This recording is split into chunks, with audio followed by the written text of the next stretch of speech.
चलिए, कल हम जो बात कर रहे थे उसी को मैं शुरू करता हूँ। देखिए, मैं लॉजिक बेस्ड थेरेपी की बात कह रहा था, एलबीटी, और उसके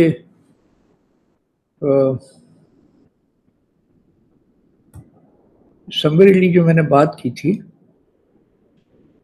कि ये एक आरईबीटी का रैशनल इमोटिव बिहेवियर थेरेपी, उसका एक प्रारूप है, and blending psychotherapy with philosophical counselling. देखिए, बात मैंने बताई थी। दूसरी मैंने बात कही थी कि people disturb themselves by drawing irrational conclusions from faulty premises. लोग बाग गलत प्रतिज्ञप्तियों से ये गलत इरेशनल अतार्किक निर्णय निकालते हैं। तो एलबीटी मेथड जो है, that helps identify, refute and replace with the rational philosophical grounded antidotes. ये इंटरेस्टिंग बात है, दूसरी वाली। इसका एक पॉजिटिव एस्पेक्ट है, तो पॉजिटिव साइकोलॉजी कहेंगे कि उनको आइडेंटिफाई करना, रिफ्यूट करना और उनके स्थान पर replace rational philosophical grounded antidotes, वो उनको वर्च्यूज को, सद्गुणों को स्थापित करने की बात है। और इसका गोल जो है वो है कि to cultivate transcendent virtues, respect, courage, temperance, empathy and so on. इसके साथ साथ व्यवहार चेंज के साथ साथ वर्च्यूज भी डेवलप करने की बात है। तो ये मैं कल बात कह रहा था। इसके अलावा ये बात थी कि इसका प्रोसेस था कि first of all identify the emotional problems. So you begin by clarifying the counsel's emotional, distresses. So you ask, what are your feeling? Okay, anxiety, guilt, anger. Just questions like, when do these feelings arise? What specific situations trigger this feeling? किस परिस्थिति में इस प्रकार की feeling होती है? मैं इसलिए कह रहा हूं कि जब counselling and feels intense guilt, intense anxiety, intense anger, then they make mistakes in their work. इसलिए एलबीटी का जो एक काम है कि अनकवर इरेशनल बिलीव्स, और उसमें you can use the Socratic questioning to underlying irrational belief. और वो irrational belief आपके इमोशंस को मोटिवेट करते हैं, प्रमोट करते हैं, या ज्यादा कहना चाहिए कि प्रज्वलित करते हैं।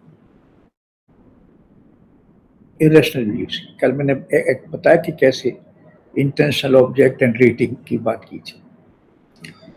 और वो इन a form they become a rigid kind demands of और ओवर जनरलाइजेशंस। जैसे for example somebody says I must never make mistakes, मुझे कभी गलती नहीं करनी चाहिए। If I do, अगर मैं गलती करता हूं, I am worthless, मैं बेकार हूं। तो ये कुछ इस तरह की बात थी। तो डायग्नोसिस दी फैलेसीज की मैंने कल बात की थी, उसकी हम बात करेंगे। एक आप सोचिए कि हमारे दिन प्रतिदिन के जीवन में कुछ ऐसा होता है कि हम कुछ इस तरह की सोचते, बहुत से आप अपने पर सोचिए, औरों के बारे में हुई कि हम कुछ मतलब इश्यूज हैं कि जिन पर हम इस तरह से सोचते हैं जैसे कि कुछ चीज़ हमारे साथ जनरली एक टेंडेंसी होती है। जैसे फॉर एग्जांपल आप कई लोग ऐसे होते हैं कि आई कांट डू इट, लेकिन एक्चुअली उनका मतलब आई वॉन्ट डू इट, मैं नहीं करूंगा, you know the kind of expression. So I can't woke up before 8, उसका मतलब है कि इन द मॉर्निंग, मतलब आई डोंट वांट, मैं नहीं उठ सकता, मतलब I don't want, you know इस तरह के आप देखेंगे आसपास में बिहेवियर इस तरह का होता है। इसी तरह से कि एक बड़ा नोशन है कि I am a man so I should not cry in the public. आदमी को ये भी एक इस तरह की सोच की बात है। तो मैं ये कह रहा हूँ कुछ चीजें ऐसी हैं जो आपको कुछ लोगों में मिलेंगी, इस तरह का होता है। जैसे फॉर एग्जाम्पल कुछ होते हैं कि you better do as I say if you want to retain your job. Job से होता है कि अगर आप यहाँ रहना चाहते हैं तो आप ऐसे करिए, जैसे मैं कहना चाह रहा हूँ। जैसे मान लो आप कहेंगे कि कोई लड़का कहता है अपनी गर्लफ्रेंड के बारे में, how could she not listen to me after I am her best friend. तो ये जो एक्सप्रेशंस हैं वो कुछ ऐसे हैं कि जो जैसे विशफुल थिंकिंग की बात है कि good thing happens to the good people. ये हमारी विशफुल थिंकिंग है। इस तरह से बहुत सारी हम बातें कॉमन ये नो टेंडेंसीज हैं ये। इसी तरह से जो मैं कुछ जिन जिन की बात कह रहा हूँ, जिन शॉर्ट कम जिनको फैलेसीज के बारे में, कुछ फैलेसीज हम कमिट करते हैं जो बात, जैसे फॉर एग्जांपल डिमांडिंग परफेक्शन एक फैलेसी है। इसका मतलब क्या हुआ कि जब आप ये कह रहे हैं कि मैं जो भी करूं वो 100% हो, जैसे for example student gets 98 out of 100 and he says I am a failure because I did not get 100।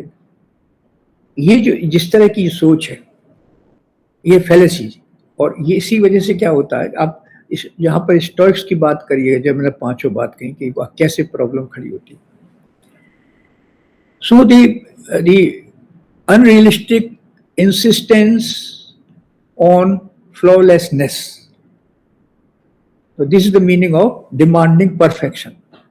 इसका मतलब होता है कि this fallacy lies in the demanding a flawless universe which is impossible, जो असंभव है, और उससे प्रॉब्लम। एक होता है कि अपील टू पॉपुलैरिटी, एक फैलेसी होती है।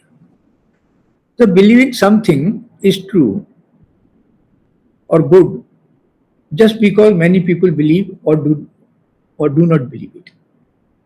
जैसे फॉर एग्जाम्पल कहेंगे, जैसे कोई जूते का ब्रांड आया तो आप कहेंगे कि everybody is buying this shoe so they must be best, तो सब लोग कर रहे हैं इसलिए वो है। लेकिन popularity does not equal truth and equality. तो sometimes we commit this kind of the fallacy. एक और तरह का जो फैलेसी हम कमिट करते हैं वो है वर्ल्ड रिजॉल्व अराउंड मी, दुनिया मेरे चारों तरफ revolves around me, this kind of thinking.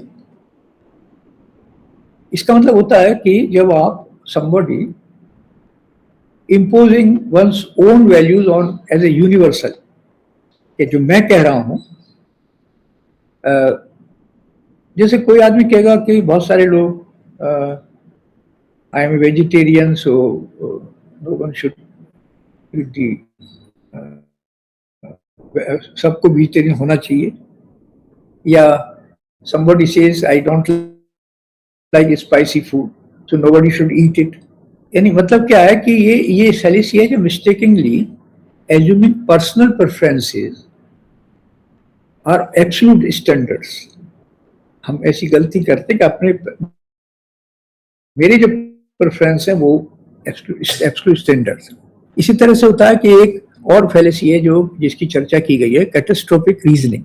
इसका मतलब होता है कि jumping from bad to worst, कोई चीज खराब है सो अत्यंत खराब के रूप में।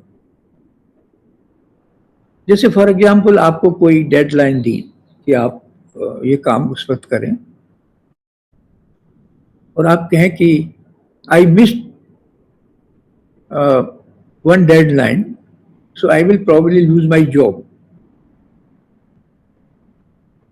or then I will end up homeless. मेरा जॉब चले जाएगा, तो मेरा घर भी नहीं रहेगा। आप देखिए बहुत सारे लोग जो हैं इस तरह के लोग सुसाइड करते हैं जो इस फैलेसी, क्योंकि हमारा जो फॉल्टी थिंकिंग है दैट्स क्रिएट प्रॉब्लम। ये जो मतलब है कि इसका मतलब होता है कि एस्केलेटिंग ए सेटबैक इनटू ए डिसास्टर विदाउट एविडेंस। आपके पास कोई एविडेंस नहीं है, फिर भी आप उसको डिसास्टर के रूप में सोचते हैं। एक होता है डैम्नेशन, अपने आप को ही डिवैल्यूएशन ऑफ सेल्फ और the universe. I made a mistake, so I am a worthless. अब ये जो है, और people are selfish so humanity is rotten. अब एक बात कह दिया। So what you are doing in this fallacy, you are painting everything black instead of seeing shades और ग्रेडेशन ऑफ थिंग्स। चीजों में कहना चाहिए कि उसके न्यूएंसेस होते हैं, शेड्स होते हैं, ग्रेड्स होते हैं, लेकिन आप सबको ब्लैक कहते हैं, एवरीथिंग इज ब्लैक। तो ये एक अलग तरह का बात है। एक होता ऑफलनेस, यानी ये एक ऐसी फैलेसी होती है दैट ब्लॉक्स क्रिएटिविटी। और जो आप कहना चाहते हैं, आप जब कहते हैं आई कांट, मैं नहीं कर सकता, I can't learn to dance because I am too old. ये जो डांस तो आप आजकल तो बुजुर्गों के लिए कहते हैं कि भाई आप अच्छा रहता है, आप खुश रहेंगे, तो लोग बहुत सारे क्लब होते हैं जहाँ डांस वगैरह होता है, या मैं ये नहीं कर सकता। इसी तरह से एक और इंटरेस्टिंग होता है, कुछ लोग, बहुत लोग ब्यूटीफुल होते हैं, और वो ब्यूटीफुल वरीइंग कहना चाहिए इसको, वो कर्तव्य परायणता की चिंता। they are so obsessive, और this is a kind of self impose anxiety, तो अपने ऊपर ही एंग्जाइटी इंट्रोड्यूस कर रहे हैं वो। जैसे फॉर एग्जांपल कोई पेरेंट कॉन्स्टेंटली वरी करता है, चिंता करता है, if I don't worry about my child safety something bad will happen. दिन भर आप ऐसी माँ हो सकती है कि वो जब तक बच्चा घर नहीं आए चिंतित ही रहे हमेशा। So, if I don't worry about my child's safety, something bad will happen. तो वहां क्या हो गया कि अब आपसे को क्या हो रहा है, worrying becomes a duty, चिंता करना ड्यूटी हो गया, even when it is unproductive. So this is another kind of, एक और जो फैलेसी हम कमिट करते हुए, इसको बोलते हैं मैनिपुलेशन, यूजिंग कंट्रोल और डिसेप्शन, बजाय इसके कि हम रैशनल आर्ग्यूमेंट करें। सपोज बॉस सेज और कोई senior says, if you don't work over time I will make sure you never get promoted. अगर आप ये नहीं करेंगे तो आपका प्रमोशन नहीं होगा। तो यहाँ पर ये कोअर्सन रिप्लेसेस रेस्ट, एक कहना चाहिए कि रीजन परसुएशन ये होना चाहिए। तो कहना, मैंने कहा कि कुछ फैलेसीज जो हैं, ये कुछ 8 फैलेसीज की बात है, कुछ फैलेसी रिपोर्टिंग की भी होती हैं, जैसे for example over simplifying reality, जैसे ओवर जनरलाइजेशन, स्टीरियोटाइपिंग, आप किसी के बारे में एक दृष्टि बना लें। जैसे for example somebody says teenagers are always irresponsible. अब ये या और कह सकते हैं कि ये सो एंड सो बुढ़े लोग जो हैं बड़े खसूट मुसट होते हैं, बदमिजाज होते हैं। तो ये क्या है कि what you are doing, you are over generalising और you are stereotyping. So it reduces the complex reality into simplistic stereotypes. So this is the oversimplifying reality. Then distorting probabilities एक तरह का होता है, जैसे misjudging likelihood without evidence. आप बिना किसी साक्ष्य के misjudge एक गलत निर्णय लेते हैं। जैसे for example, if I fly, the plane will probably crash. बहुत लोग यात्रा नहीं करते, डरते हैं। और आपको आश्चर्य होगा, स्टैटिस्टिकल एविडेंस ये कहते हैं कि flying is safer than driving. जितने एक्सीडेंट कार के होते उतने होते। So this is the blind conjecture, एक और तरह का होता है जिसमें कि जो explanations are based on superstitions, fear और फैनेटिसिज्म। आप कहेंगे कि मेरा पड़ोसी को जो बीमारी हो गया क्योंकि वो ईश्वर निंदा करता है। मतलब यह है कि आप कर क्या रहे हैं कि उसने ईश्वर निंदा किया, he offended the God। हम ऐसे स्टेटमेंट करें। Now you are making causal claims without rational or scientific basis.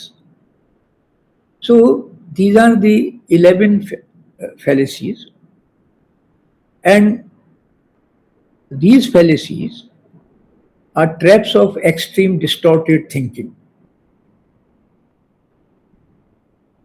So they either impose rigid rules on life or misreport reality, leading to unhappiness and poor decisions. So these are the की बात है। अब मैं जो बात कर रहा था आपसे, हमने कल जो बात की थी कि किस तरह से जो इनकी जगह हम कुछ वर्च्यूज को रिप्लेस करना, उनको जानने के बाद।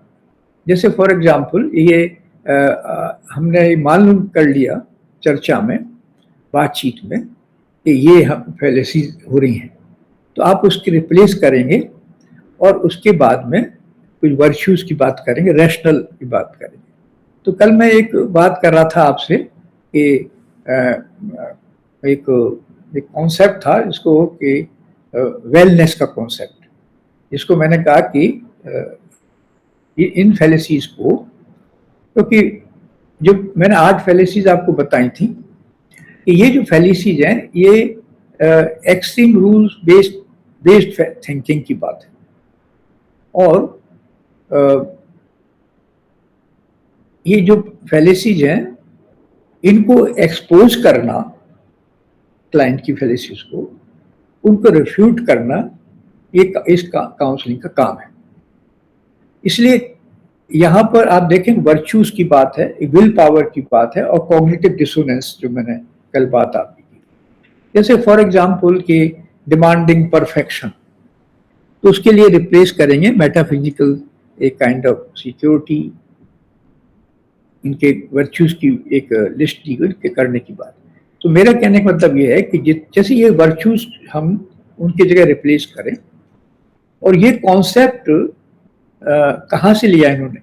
आप एरिस्टोटल आपने पढ़ा है, so I am not suppose to repeat, but emphasis he emphasized Aristotle कि cultivating courage and temperance against adversity, कि अगर कोई एडवर्सिटी हो तो आपको करेज और टेम्परेंस, ये करेज ये कल्टिवेट करना चाहिए.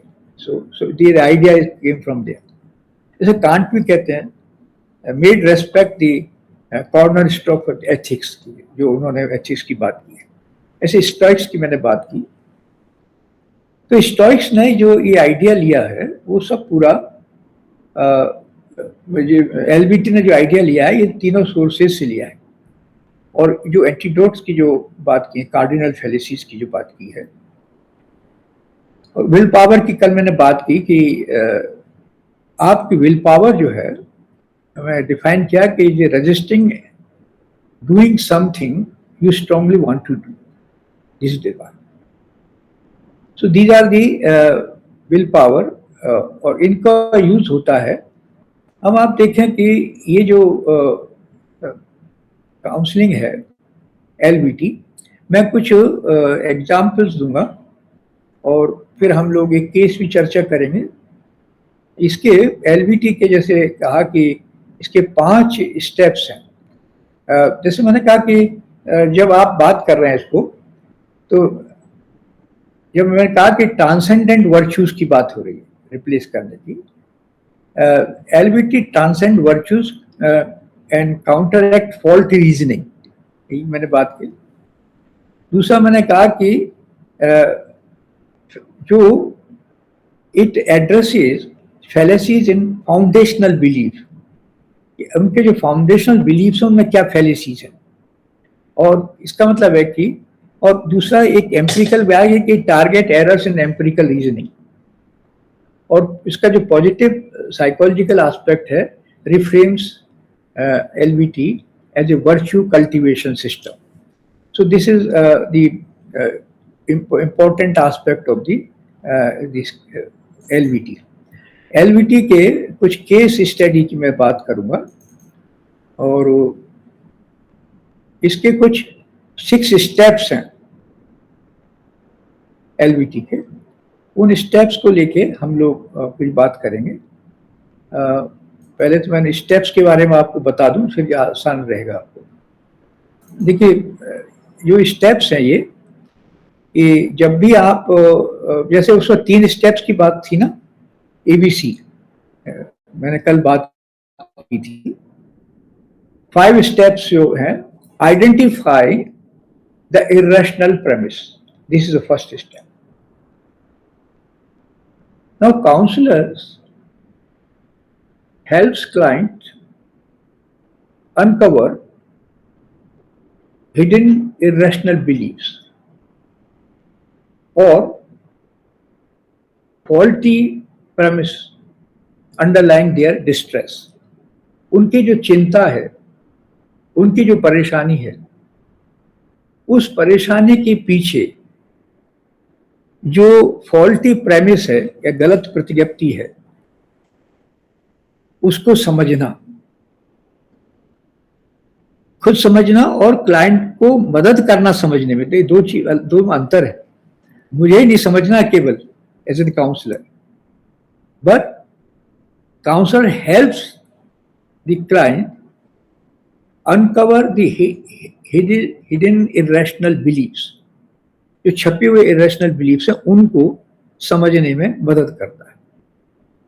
जैसे मैंने अभी उदाहरण दिया था, if I fail at one task I am completely failure, जो मैंने अभी उदाहरण दिया. So this step reframes emotional struggle as a logical problem that to be solved.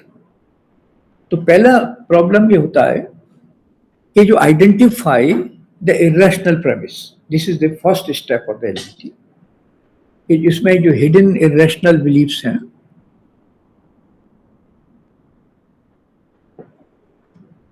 Then second step is refute the irrational premises. जो वो कैसे करेंगे आप, कल मैं बात आपको सिलोजिज्म की बता रहा था. बस सेकंड कैसे, जो simple logic, By using logical analysis, the counselor demonstrated why the premise is invalid. वो premise invalid क्यों है? And when you are refuting the irrational premises, the second is techniques include spotting fallacies. जैसे ये कह रहा over generalisations तो नहीं है या फॉल्स डाइकोटोमी नहीं है, ये जो अभी हमने 8-11 फेलिसीज की बात की, and showing contradictions, and the goal is to weaken the client's reliance on irrational reasoning. जो इरेशनल रीजनिंग पर वो आधारित है क्लाइंट, उसको कमजोर करना. So second step is refute the irrational premise. And by logical analysis, the technique is spot the fallacies and show the contradictions, and so that the goal is so that the client's reliance on irrational reasoning weaken, जिससे client का जो अतार्किक तर्कना है उसको कमजोर हो. So second point is refute the irrational premise. तीसरा है आइडेंटिफाई द फिलोसॉफिकल एंटीडोट्स. उसका मैंने उसका एंटीडोट क्या होगा, ये वैसे ये कॉन्सेप्ट सार्थ वगैरह से वहां से लिया गया था. सो ईच इरेशनल प्रेमिस और is countered with a philosophical principle or virtue that is drawn from Stoicism or Buddhism or existential philosophy. उसका काउंटर करने के बाद जैसे फॉर एग्जाम्पल किसी आदमी जो somebody committing the fallacy of perfectionism. So antidote may be Aristotelian moderation or Stoic acceptance. You can develop that kind of thing. So what is the importance of this? So this step introduces transcendent virtues such as courage, empathy and temperance. Irrational आप you are उसकी जगह आप जगह भर रही हैं virtues के द्वारा, and then you are applying the antidotes. So client actively practice the antidotes in their daily lives. आप कहने से तो नहीं होगा, प्रैक्टिस करना पड़ेगा. So you will have to एक उनको बताना पड़ेगा कि आप डेली प्रैक्टिस क्या करें इन वर्च्यूज के लिए. So this involves a kind of behavioral assignments, or you can ask them to write a diary, or a kind of एक जीवन के इतिहास के बारे में, और some imaginary exercises to create करने के. So the practicing is essential. Apply the antidote. The practicing moderation by setting realistic goals instead of demanding perfection. वहाँ आप ऐसे गोल रखिएगा जो रियलिस्टिक हों. क्लाइंट को बता रहे हैं ऐसे नहीं रखें कि वो वहाँ परफेक्शन लाने की बात है. जैसे हम कई बार कहते हैं कि आप ध्यान की बात करें, कुछ चीजें इस तरह की बात है. So cultivate virtues and integration. The final step is about internalizing the antidotes. उसको internalize करना है, so it becomes a part of the client's worldview. वो client का worldview बन जाए. So the counselors encourage reflection, repetition and integration into broader life philosophy. ये counsellee को encourage करता है मनन करने के लिए, उनको दोहराने के लिए, सो उनके लाइफ फिलोसॉफी में वो इंटीग्रेट हो जाए. सो अब आप देखेंगे कि यहाँ the aim is not just symptom relief कि हमने इरेशनैलिटी को रखे, बल्कि you are adding something, but a long-term growth in wisdom and resilience. So this is the यहाँ केवल सिम्टम बिलीव तो हो गया कि आप रैशनल से आपने रैशनलिटी सिखा दिया, पर यहाँ तो एक ज्यादा बात, ये बात सिखाई जा रही है कि आप उसको एक इंटरनलाइजेशन की बात करते हैं, वर्च्यूज की बात करते हैं. सो it is long term, you can say the aim, so that they grow with the wisdom and resilience. ये एक मैं बात कह रहा था कि the focus, what is the focus of LBT? Logical premises and reasoning होना चाहिए. कोर टूल मैंने क्या कहा, इसमें पूरी में फिलोसॉफिकल एंटीडोट्स, ये टूल्स आपको सिलाएं.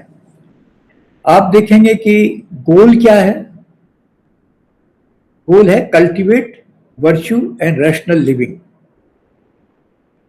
And what is the method? Logical refutation and finally last मैंने बात कही थी, फिलोसॉफिकल इंटीग्रेशन. ये एक बात है. जैसे अगर मान लो मैं एक कंपेयर करूं जो साइकोथेरेपी का सीबीटी से, कॉग्निटिव बिहेवियर थेरेपी, आप देखें कि ये जो प्रॉब्लम है कि वहां फोकस डिफरेंट है. वहां फोकस है थॉट्स, इमोशंस एंड बिहेवियर. यहाँ फोकस है logical premise and reasoning. You see the difference between psychotherapy and that. The focus is different. And then what is the core tool? अभी मैंने एक बात की, टूल क्या है. तो वहां फिलोसॉफिकल एंटीडोट्स की बात हो रही है, यहाँ पे कॉग्निटिव रीस्ट्रक्चरिंग. आपको वहां काउंसलिंग की कॉग्निटिव रीस्ट्रक्चरिंग करते हैं. इसी तरह से आप, अगर मैंने गोल की भी बात की थी कि उसमें गोल क्या है, तो वहां हो रहा है cultivate virtue and rational living. This is the goal of LBT. वहां क्या होगा सीबीटी में? रिड्यूस सिम्टम्स,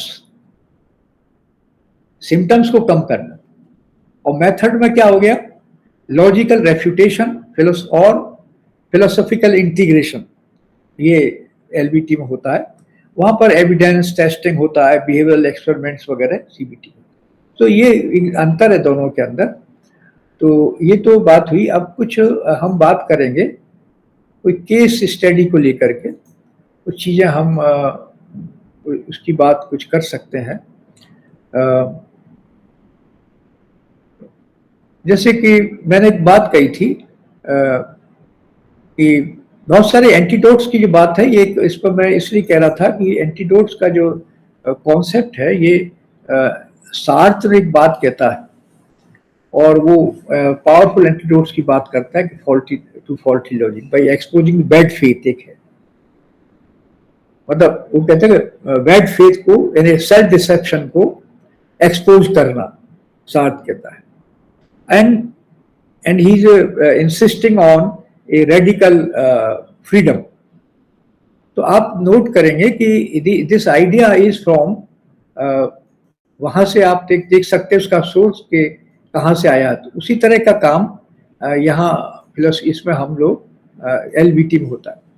तो मेरे कहने का मतलब क्या है कि जो जहाँ वो बात हो रही है, उसी तरह से आप देखें कि बैड फेथ वर्सेस ऑथेंटिसिटी, उसके वर्चुअल आ रहे हैं ऑथेंटिसिटी के बारे में.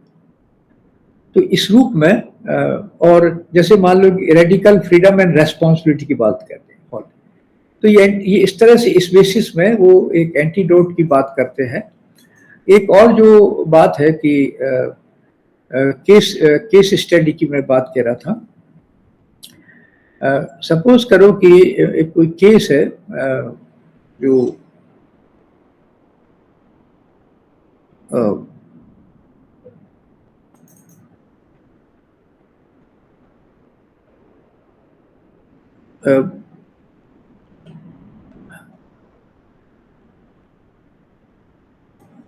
जैसे फॉर एग्जांपल एक इस तरह का कोई केस है, हमें आइडेंटिफाई द इमोशनल रीजनिंग. तो आपको एक इस तरह का केस है कि एक महिला है और वो उसे एंजाइटी की उसकी प्रॉब्लम है. और वो लोगों से मिल नहीं सकती है, इस तरह की बात है। अब एलबीटी हम उससे यूज कर रहे हैं, तो उसमें मैंने कहा कि कुछ उसके उहन, तो वो कहते हैं कि उनकी बिहेवियरल प्रॉब्लम्स हैं। इसके साथ साथ identifying and evaluating the reasoning behind our beliefs and feelings, ये मैं बात कह रहा हूं। And checking for self-defeating premises, refuting them and replacing with them some guided virtues। अभी मैं जो पूरा आपको जो बात बता रहा था कि ये पूरे प्रोसेस में कोई केस स्टडी आप करेंगे तो ये पूरे प्रोसेस में ये इन्वॉल्व होता है। तो मैं उसके बारे में आपसे बात कर रहा था। उस पूरा प्रोसेस जो है, जैसे उसको मैं ऐसे रिपीट करता हूँ कि चीज़ें आपको समझ में अच्छी तरह से, कि मैंने 4-5 बात बताई आपको। आप क्या करें, कोई केस आता है, identifying the problem, evaluating the problem, तो 5 जो स्टेप्स बताए थे उनको आप यूज करें और जिन फॉर्मूलाज के बारे में बात करें। तो ये एक जो बात है कि एक उसको इस तरह से आप ले सकते हैं उदाहरण को, कि जैसे मैंने कहा कि केस एक ऐसा केस है जिसको कि एंजाइटी, एक्सेस एंजाइटी है, और उसको पहला जो मैं उदाहरण दे रहा हूं आपको, उसमें how to evaluate the case. तो मैंने कहा कि पहले आइडेंटिफाई द इमोशनल रीजनिंग। मैं इसमें आइडेंटिफाई द इमोशनल रीजनिंग पहला स्टेप हुआ। दूसरा करेंगे चेक द फैलेसीज और the premises, refute the fallacies, right? Identify the guiding virtue or for each fallacy, and find a philosophy for a guiding virtue, and last you can see the apply the philosophy in the life.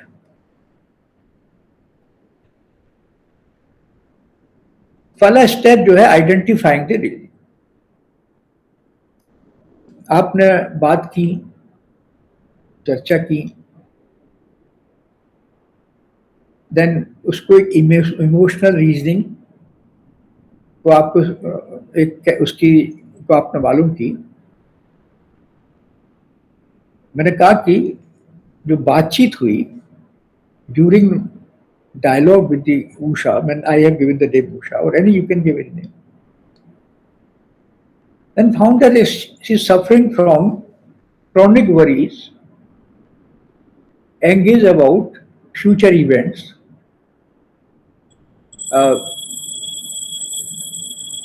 and worries about future events, and they were all related to his family members जिनकी हम बात करते हैं। This is the problem,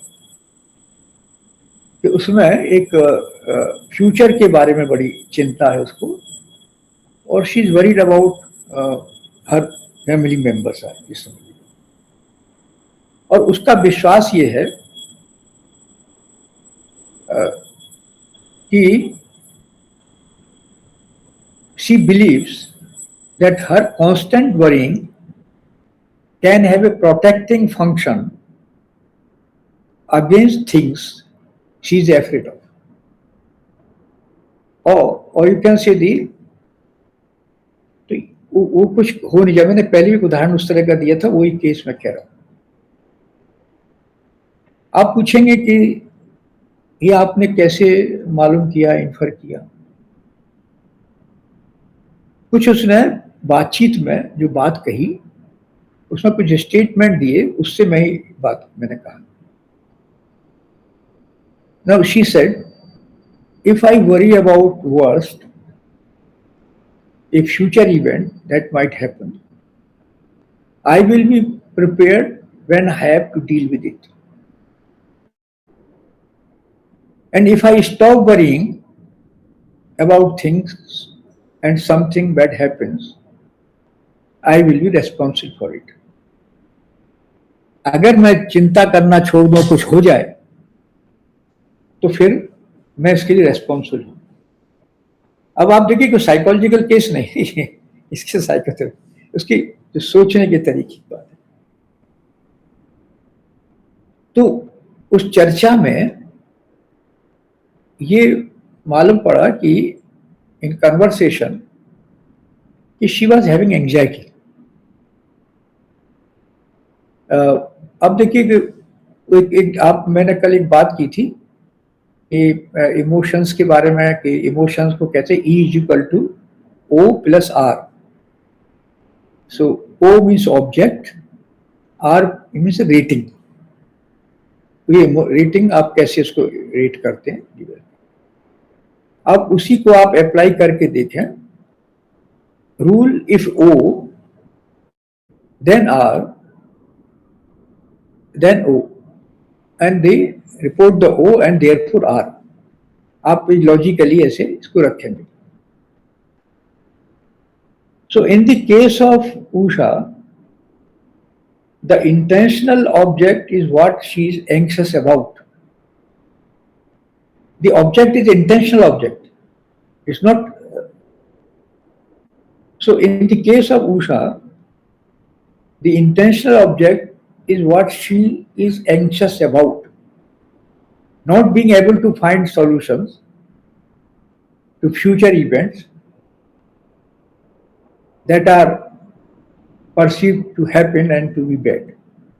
उसके पास में जो future दुर्घटनाएं होने वाली हैं उसके बारे में कोई सॉल्यूशंस नहीं है, सुझाव नहीं है.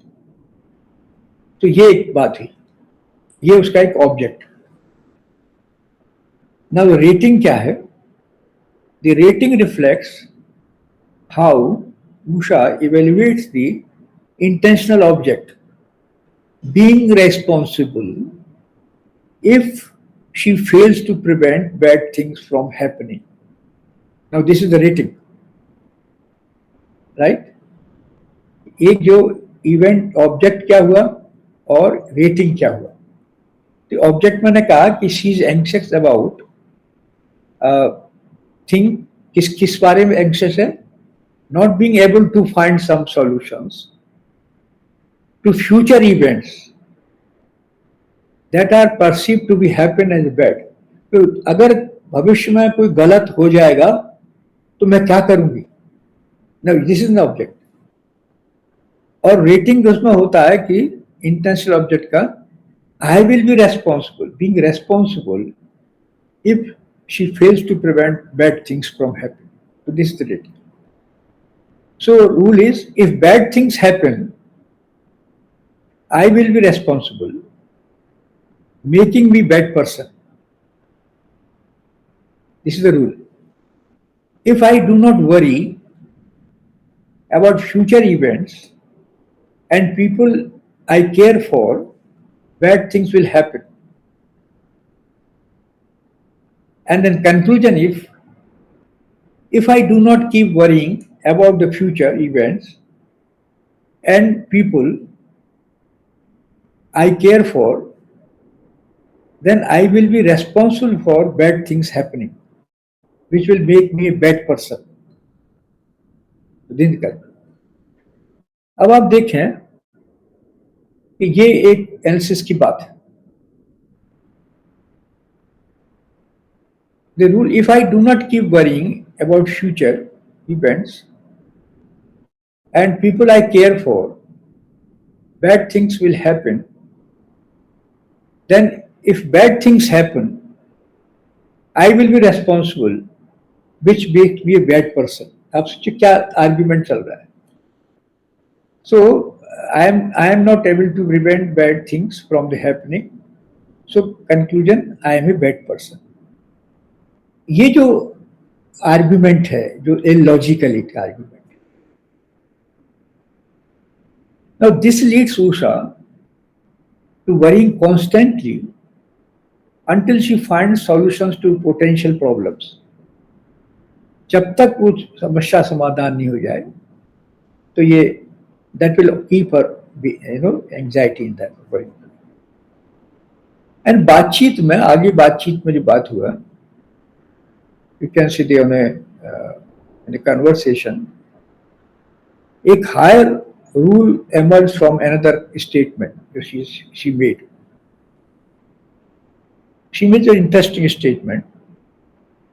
Worrying helps me keep under control the situation under control. मेरे चिंता करने से स्थितियां नियंत्रण में रहती हैं. अब आप देखिए एक अलग तरह का एक हायर ऑर्डर एक रूल एमर्ज होता है. So worrying helps me to keep under control the situation under control. So the main fallacy as a counselor, they identify here that of demanding perfection. From her demand to control everything, कि अगर मैं हो जाएगा तो मैं future control कर सकती हूँ वरी करने से. ये वहां पर एक क्या हो रहा है कि एक demanding perfection from her demand to control everything, right.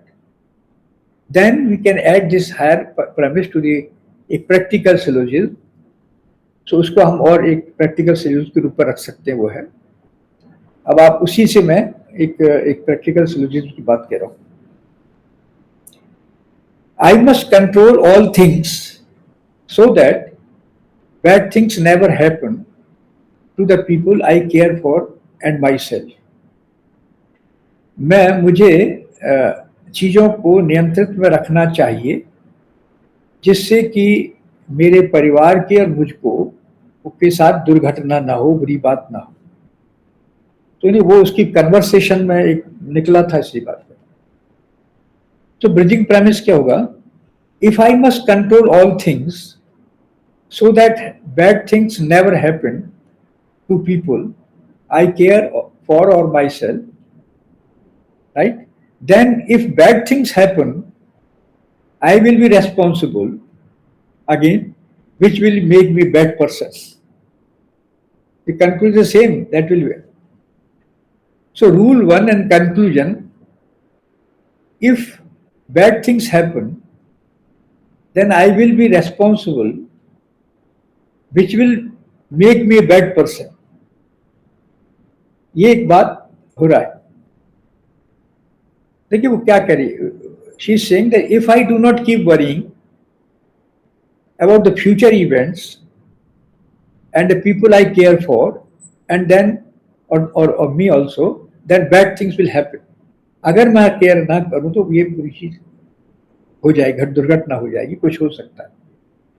तो आप देखें कि यहाँ पूरे के पूरे एक डिमांड फॉर परफेक्शन हो रहा है, जिसमें कि दैट इनको demand that bad things never happen, इस तरह की बात है. डिमांड फॉर कंट्रोल, देखिए वहां पर डिमांड फॉर परफेक्शन हो रहा है, उसमें परफेक्शन क्या इंक्लूड हो रहा है? Demand that bad things never happen, नहीं होनी चाहिए, होता रहता लाइफ में.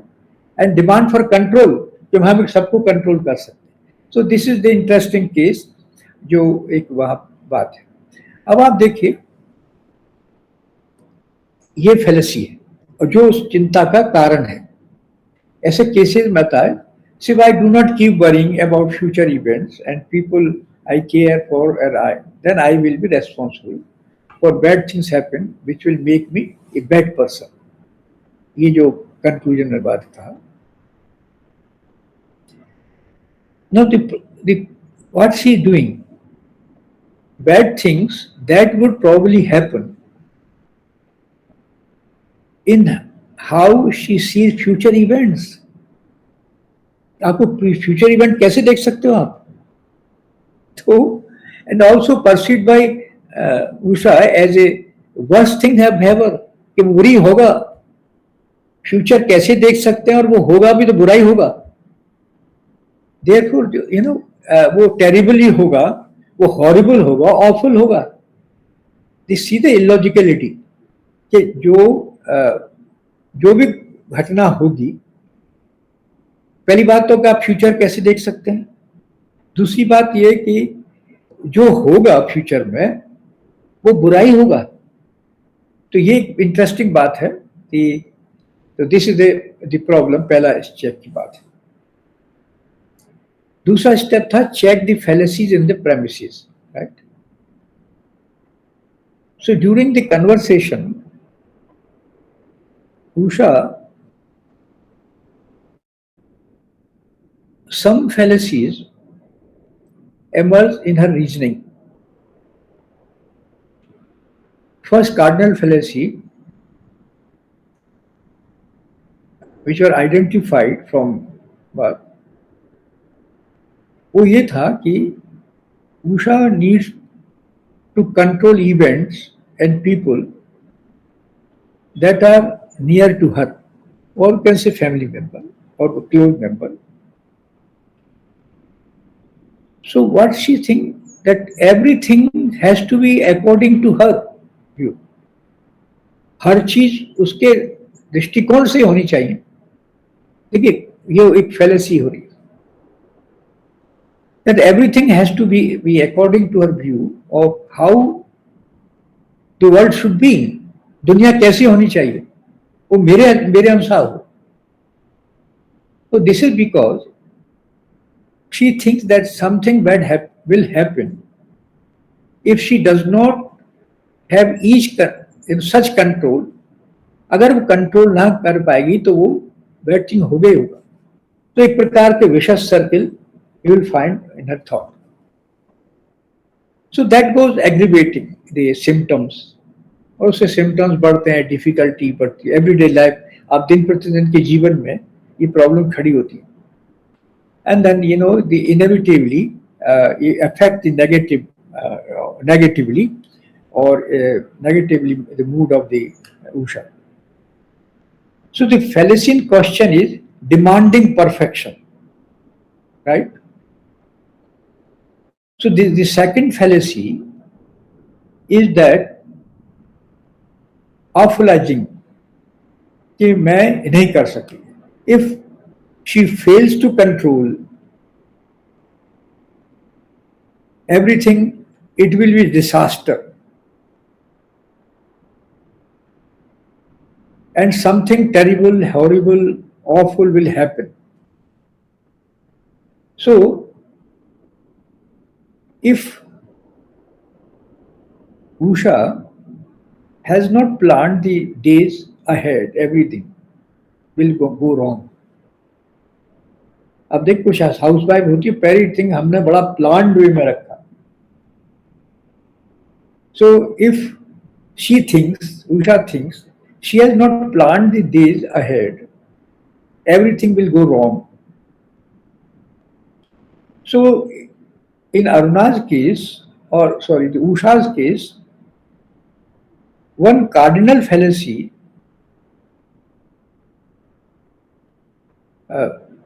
एक और भी जिसको पिगी बैक फैलेसी कहते हो और अदर हैं, a third fallacy emerges which is called the self defamation. वो अपने को डिफेमेशन करने की बात है, वो अपने आप को ही इसको अपने आप को बुरा कहना, सेल्फ डेमिनेशन, अपने आप को ही बुरा कहने की बात। जो कैसे मैंने एक सेंटेंस यूज किया, I am repeating it, she would be a bad person if she fails to prevent catastrophic events. तो अपने आप को ही कंडेम कर रही, राइट। अब आप देखिए एक फर्दर फैलेसी, ये जो बातचीत में सेशन के बीच में जो से बातचीत हुई, देन एक और फैलेसी सामने आई, वो थी आइडेंटिफाई डूइंग ब्यूटीफुल वरीइंग, जो मैंने अभी आपको गिनाया था। If Usha does not continue to worry about events and the people she cares for, something bad could happen or will happen. Therefore, she needs to worry about perceived negative possible events until she is certain, or you can say near certain, that she can find a solution. तब तक वो चिंता करते हैं। अब आप देखें कि ये जो फैलिसीज हैं, कई सारी इसके अतार्किकता है जो during the conversation with the client came out. Now the problem is how to refute the fallacy. आपने कन्वर्ट बात किया, अब आप देखिए एक बात थी demanding perfection.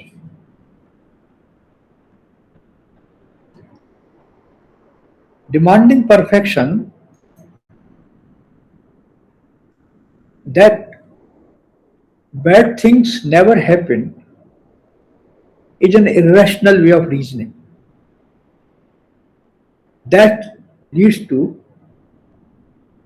a awfulizing, or you can say the catastrophic reasoning.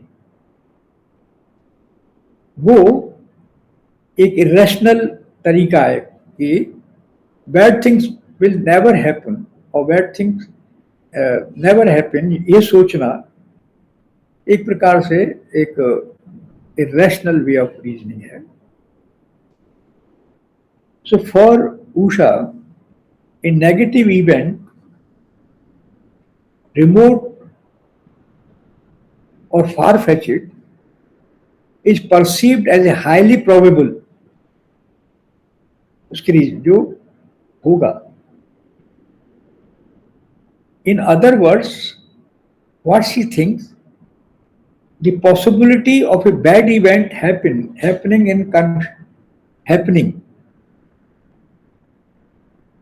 तो देखिए एक शब्द समझिए पॉसिबिलिटी. मैं कह रहा हूं कि the possibility of a bad event happening is confuse with its probability. So probability के साथ में कंफ्यूज की जा रही. देखिए any bad things is possible,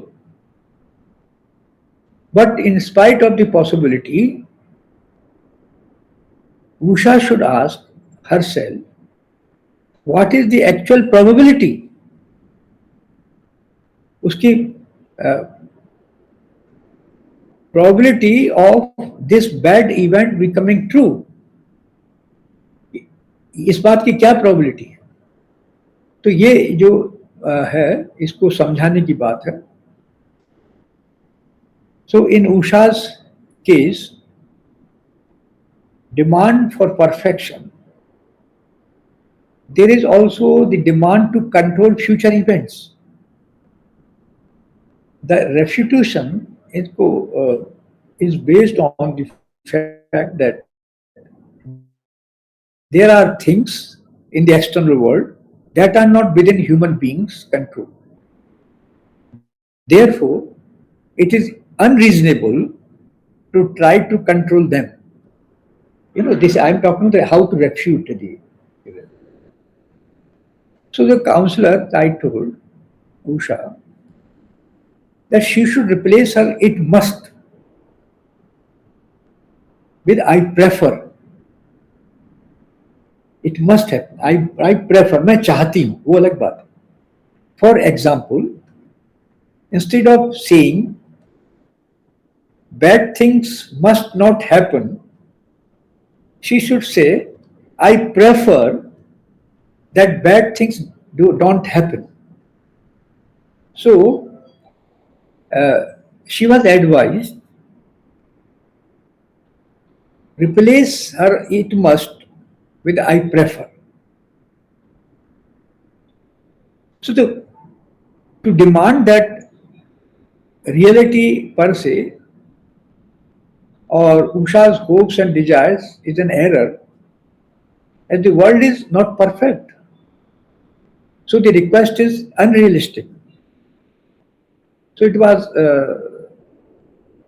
explained to her that her demands are absolute,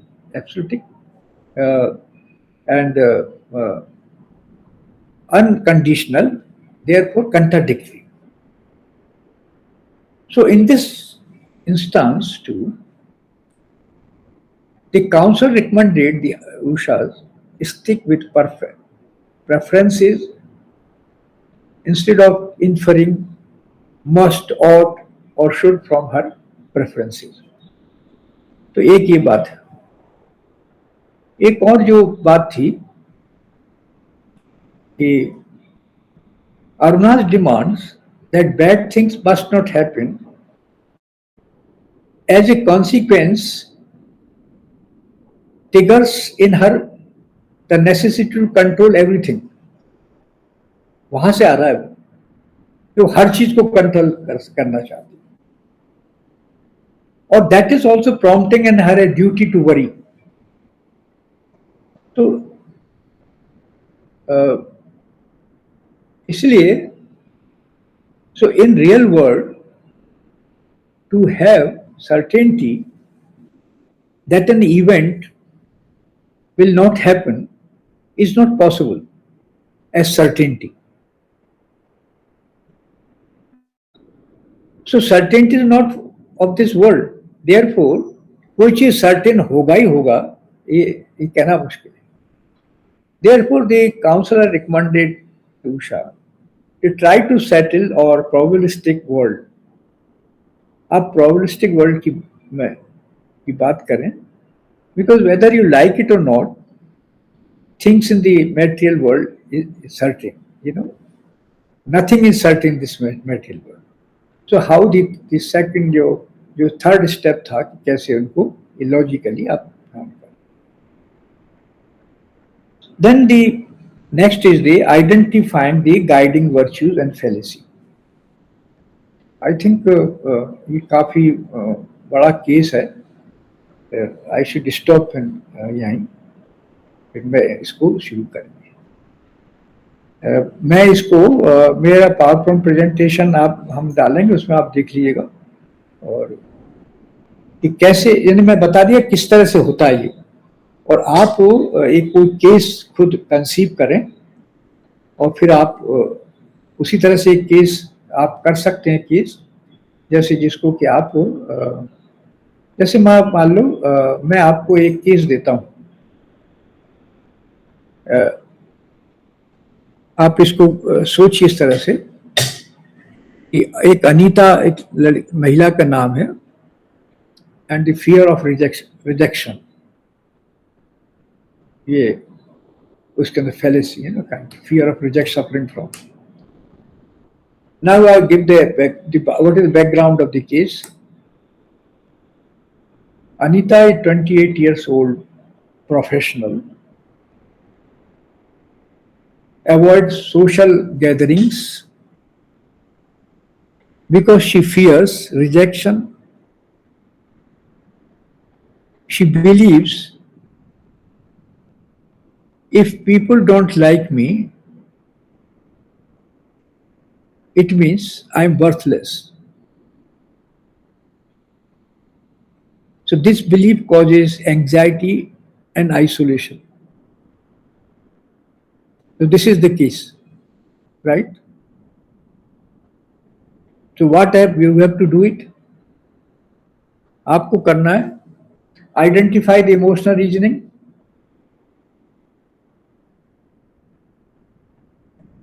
spot the faulty logic behind Anita's distress, right? अभी मैं बात का Anita feels anxious when she invited to a social events. उसको जब बुलाया जाता है उसको चिंता हो जाती है. And the reason is if people reject me, I am worthless. So identify the emotional reasoning, pinpoint the cardinal fallacy, refute the irrational premise, introduce philosophical antidote, prescribe practical exercises.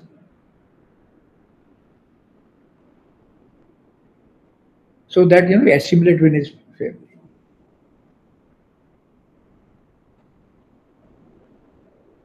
तो ये जो एक केस मैंने आपको दिया है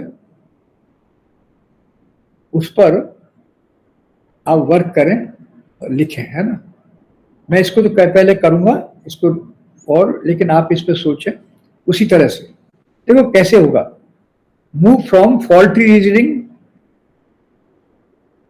towards logical refutation, then towards the philosophical antidotes, then towards the practical exercises.